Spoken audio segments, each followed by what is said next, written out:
Today you're going to learn 4 chords and learn to play hundreds of worship songs. In the last video that I linked right here, I taught you another 4 chords, and with those 4 chords and the 4 chords we're going to learn today, you'll be able to play all of the different keys using just a capo. So if you haven't watched that last video, make sure to watch that after this one, so you can get the only 8 chords you'll need to be able to play thousands of worship songs. Now, most people, if they were learning guitar chords, they would just look up guitar tabs, and they would find tabs of basic chords, something like this probably.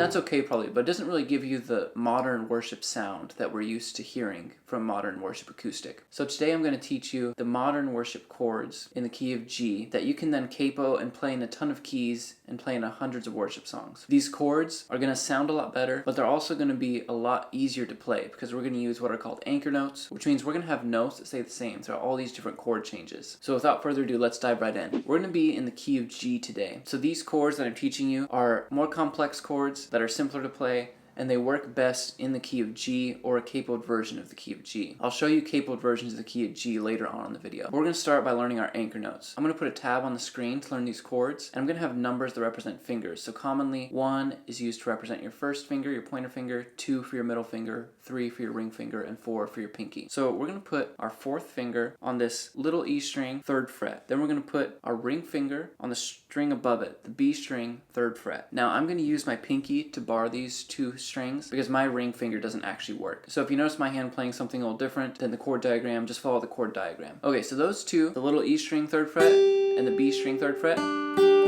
should sound like that. Now those notes are going to stay the same throughout all of these chords, so you're never going to move those 2 fingers while we're in this key. So now let's learn our first chord, a C chord. We're going to move our middle finger to A string 3rd fret and our pointer finger to the D string 2nd fret. All together it's going to sound like this. Now for our G chord, we're going to have a very similar shape, except we're going to move our middle finger and our pointer finger both up a string. Big E string with your middle finger on the 3rd fret, the A string, pointer finger on the 2nd fret. Here's what that sounds like.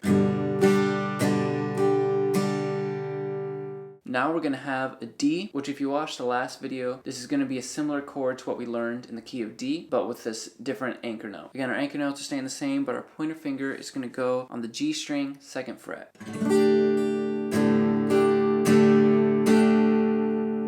And then our last chord, we're going to play an E minor, and our pointer finger is going to go on the A string, 2nd fret. Our middle finger is going to go on the D string, 2nd fret. It sounds like this. So all together, it should sound something like this.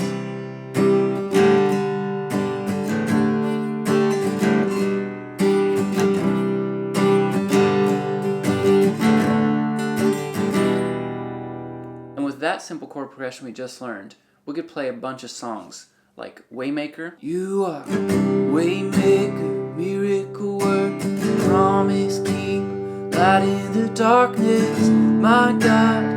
That is who you are. Or we could play 10,000 Reasons. The sun comes up, it's a new day dawning.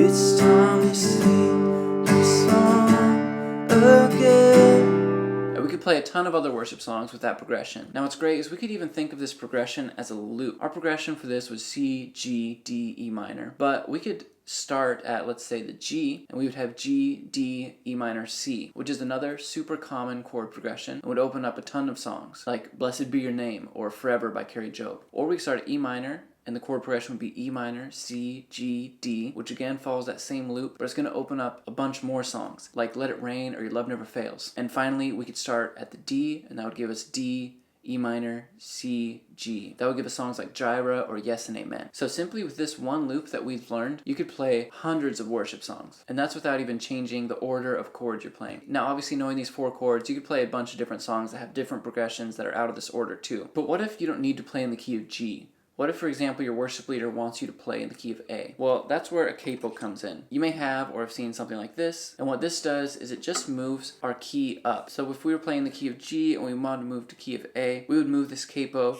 the number of frets that we want to move up. Key of A is 2 frets up from the key of G, so we're going to put capo on fret number 2. Now I go into this in a little more detail describing why that works in the last video if you want to go check that out. But now we can play the same songs.